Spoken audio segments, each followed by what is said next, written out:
See you, TMG. Team. But now talking about top teams, let's talk about that Liverpool game. Best game of the season by far. Yeah. And I think it might be the best game of the whole season. You think so? It might end up being. Salah, quality. Hey, Salah, boy. Is he the best player in the world right now? That's what I'm Hey, saying. man, I don't know. Foden played Right now. Benzema. He's up there. I haven't watched enough in the world to say that, but he's up there, boy. I think Benzema and Salah are probably the two best players in the world. What Right about Lewandowski? Lewandowski, I don't know. Bayern are losing games. Bayern lost this weekend. Bayern have been losing. I'm talking about, I see them in the Champions League, man. I was watching the highlights. Lewandowski. Lewandowski's special. But they were losing in the league. Hey, The way he does his pens as well. Salah, the way what Salah does is just inevitable. Because I was like, before that, I was like, Cancelo had Salah like kind of locked up. Was when he got that silly yellow card. Yeah, why did he do that? Sometimes Cancelo does something. I'm like, why? What I would say Cancelo, his technique is so sly. Like, he's actually techie. Mm-hmm. Like, the stuff he does outside the boot, passes, playing on the left. Cancelo's technique. If you don't pay attention to it, he's the guy's slick. But I thought B Silva was the best player on the pitch. Bernardo Silva was the best player on the pitch. Foden. Yeah, he had a good game. I think he was so good. Foden had a decent Foden game. had a good. Foden bullied Muna to the fact that Muna had to come off. Now, B Silva, the researchers of B Silva, they were doubting my boy. Hey, fam, at one point, last season. Silva was awful. I was like, I don't know how he's gonna last at Man City. He's growing. He's adapted to the game. Great game. Yeah, a great good game. Team. Good management. Great players on show. The individual brilliance. Salah's goal was just mad. When you see the replay, the quick feet was brilliant. That's what people kind of discredit Salah for. They say he's not too techie, blah blah blah. What he did to the CB, chopped him. It was ridiculous. He showed it on the right side, and that's supposed to be one of Salah's. Well, supposed to be his unfavourable side, and the finish was mustard. But that's what you got to do sometimes. Unpredictability. Yeah, it's true. I thought maybe Foden was exceptional in that game, and kind of like Ferran Torres should will start week in week out for a lot of teams benching. Fair. Mahrez. But that's every manager wants that problem though. We'd rather have Yeah, that that's problem. true. It's true. It's You a need a great squad. problem to have. Yeah. It's a 60-game season. You know, a big squad. Yeah. To be fair, he made a great substitution. The Sterling substitution changed the game for him basically. What about Sterling? Sterling doesn't seem to be in favour of Pep's favour right now. Don't know, man. I That's think they're top beefing. I think didn't you say that they were beefing last season? You said that. I didn't say that. Well, I heard that he was complaining about getting subbed early. One thing Sterling needs to work on. He needs to work on his left foot. I've been saying this for years. He had a chance. He could He's not shot gonna, he's not going to do that. I mean, I've always stuck out like a sore thumb. If I'm Sterling, I'm asking out this January. I can't stay here and be on the bench. Why not? Why? But why? So like the Euros. You saw my years. This guy needs a starting role. No, he needs to to go. be I hear it, but you need to realise that where's he going to go? Real Madrid. Remember this? That's what I'm saying. Barcelona. That's the easiest thing to say, but PSG, if Mbappe was to go to Real Madrid, Yeah, could PSG. Sterling not go to PSG? no, Sterling will find PSG boring. That's why he needs a little boy, man. Get that You know, Champions League. he out there powering it. and he won't even improve as a player. I wanted to talk about Mbappe. Did you hear what he said about Neymar today? What did he say about Neymar? He said he called Neymar a bum. That's what he said. When was this? Maybe as bans though. No, he said it. He apologized. He called Neymar a bum. Wait, read out the full transcript because the content said is very bad. It's on ESPN. You see that article? I saw Mbappe talking about, he wanted to leave. He apologized to them. But let's talk about what were we going to say? No, give it the context. Get it out. Yeah. Can you lot edit this out? Can I go to the toilet? So, Yeah, sure. Yeah. where's the toilet? It's just. And first, come out the room first left. This thing. Can you pause? Hey, yo, can you pause that? Oh, should I? Oh, yeah, clap. Because Mbappe called him a tramp. Yeah, he called him a tramp. He called him a bum or a tramp. It's one of those things. He was it? He said, this tramp, he never passes to me. You think I'm joking?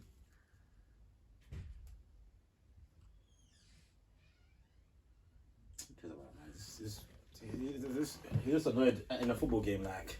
No, but he was out of PSG. He's walked in it. Hmm? I think that Sterling thing. Sterling to PSG makes sense to me. Son, On my way. Shall I pause the video? That's fine. I think it's fine, yeah. Or just chop it. You can even chop it on your phone. Yeah. I thought Sterling needs to learn how to play as a striker. If he wants to, Too small. if he wants to have a career at the way PSG, not PSG, the way Messi are playing right now. It's too small. Not too small. I mean, this David Villa is not much shorter than David Villa. Plays as a striker. Because he doesn't seem to be a favourite. But that's what City like. If Sterling can actually play as a striker on the City team, City will be, very. If he can do it, I think Ferran Torres is more of an option as a Ferran striker. Torres can as well, but I don't know where he hasn't played the last few games. Van Pep is weird. I told you. No, who's the guy you tell me is the GOAT manager? He's just weird. Well, I told you. What did you say about him putting his tactics in the random generator? Ever since he said that, I've been seeing it often. The funny thing is, that man can win with any team, though. He can win with any combination of the players that he has in Man City. That's what guys tell me. They tell me. He can win with any combination of those Man City players. What time still lunch? Yeah, it was probably like 5 minutes. Ah, cool, yeah. I'm going to finish this set of ranting that we have. My tooth is like, my wisdom tooth is like aching. It's coming through, the pain is coming through. I need to get this in a minute. What? Dentist? They're probably going to tell me bare things I need to change. Yeah. But, oh yeah, just to like. You ready? Yeah. Just to like talk on Sterling possibly leaving, or you were saying like maybe he should become a striker. I feel under this City team, especially the way Pep's looking to play, I feel his winger days may be on the wane. I think if he can learn to play as a striker under this City team, offer them real pace down the middle, because it seems like Gabriel Jesus is going to be a full-time winger now. I feel that's what Sterling can get. I don't like Gabriel on the wing. He played well against Liverpool. I don't like him on the wing. I don't mind. I prefer because Gabriel does the work. He works back, and that's what he does work. Pep but really likes. Pep loves him for the work, but him as a winger is not. He's not as creative or threatening. Yeah, 1v1s, he's not as good. But Pep's, maybe I'm giving him too much credit, but Pep's reasoning is sometimes magical. Magical? Yeah. In what way? In the sense, when you break down some of his tactical decisions, for example, for me, Bayern will put in Lahm in the middle. Or even though he got his fullbacks inverted. Yeah.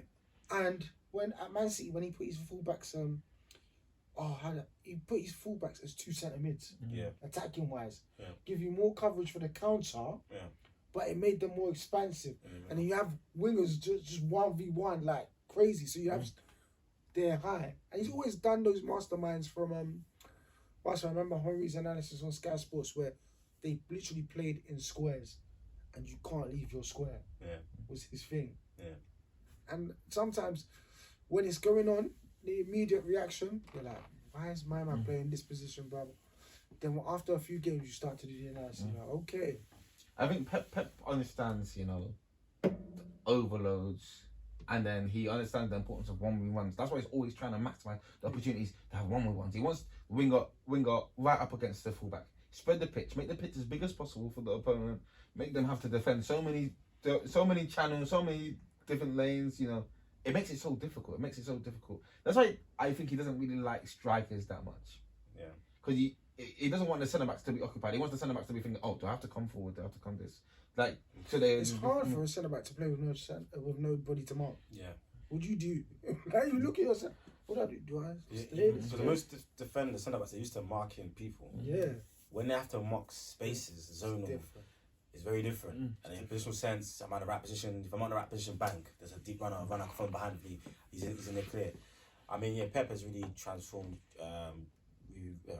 Changed the game. I mean, on a totally different level. And I was giving them maximum credit for that. But on the other side of the coin, he does do some strange things, overcomplicate, like as we saw in the Champions League final, no DM. I think he played the no DM because real DM. He played no DM because he knew that Chelsea wouldn't have the ball, so he was like, okay, I need as many midfield facilitators as possible. I can't play with a DM that's just going to be taking up space. I need facilitators. Everyone needs, all my midfielders need to be able to do something. That's why he played with no DM. That's what I think. But Pep, I still need to see him win that Champions League before I'm ready to crown him the greatest. Without Messi, this win one without Messi, isn't it? You can say that, yeah. I still need to see another one. I mean, all the talent you've worked with. But why? I don't know, man. I've got a thing about accolades. that doesn't mean he's still not the greatest manager. Like I've seen players win. You don't think he's better? You think he's better than Sir Alex? No, not yet.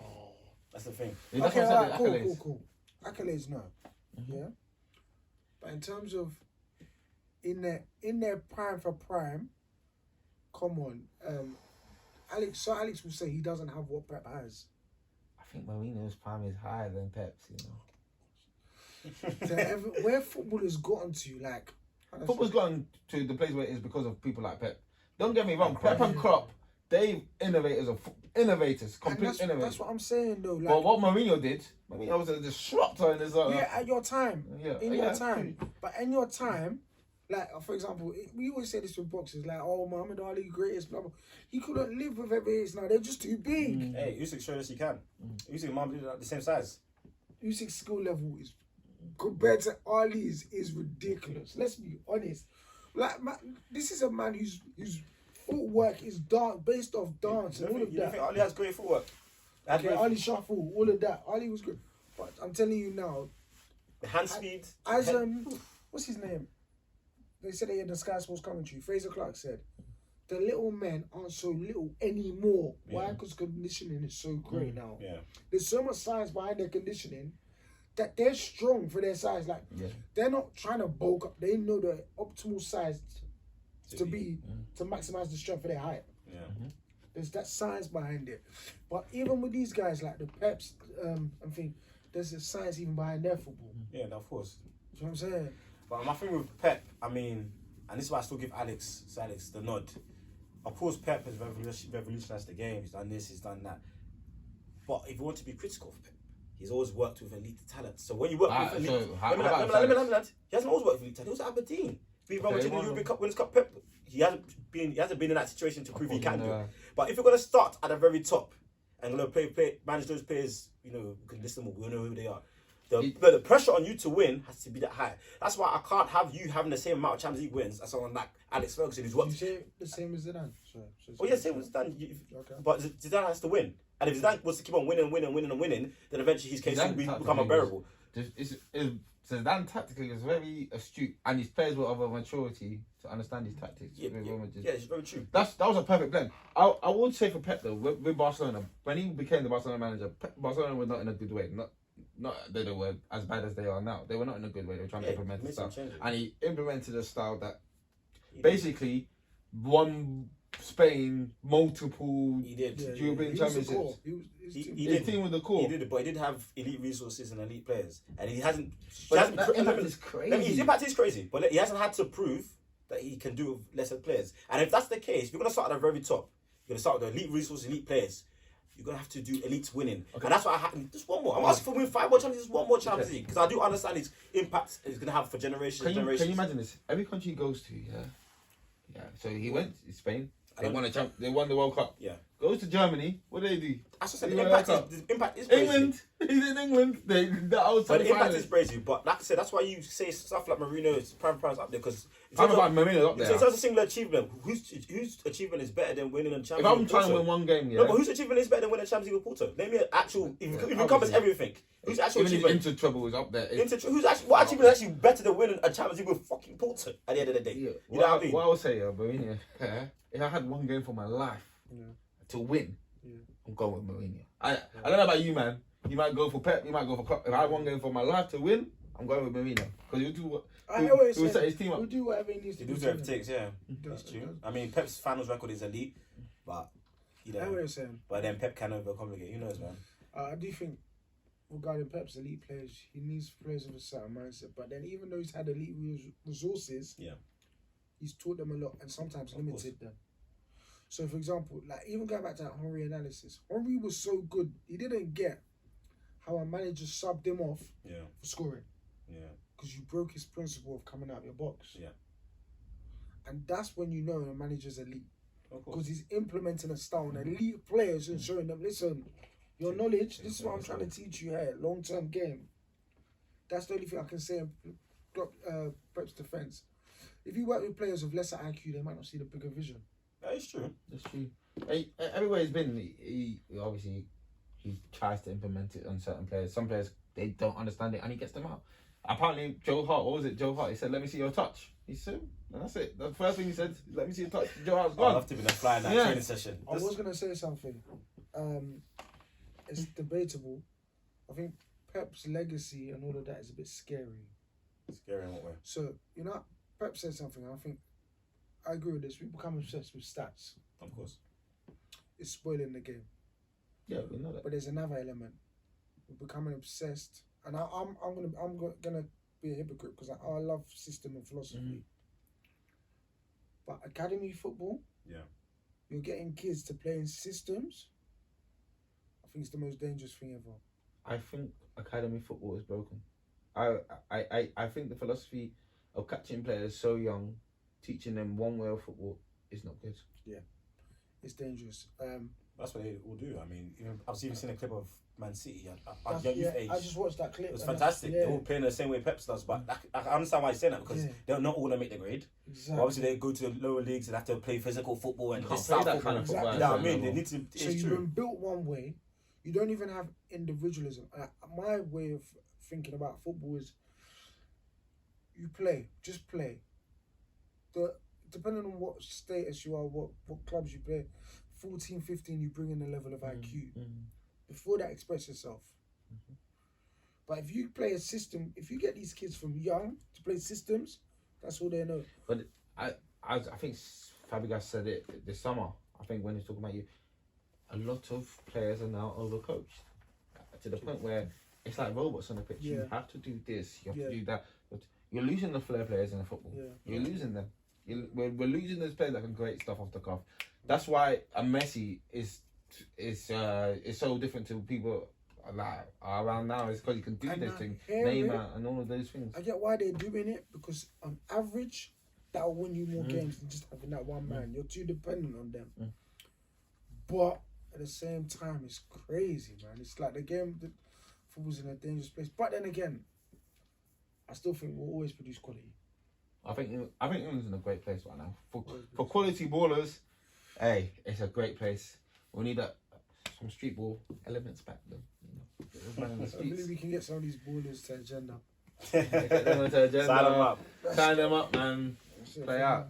Anyways, thank you for tuning in. It's been chill. Make sure you like and subscribe. Follow us on all platforms. The Instagram, the Twitter. Listen to us audibly. That will be on Apple Podcasts and Spotify. It's the TMG boys. Samuel, the legend. It's been chill. Man, I love it, man. Thank you. In a bit. We're out. We out. Damn. Hey, man. Quality as always.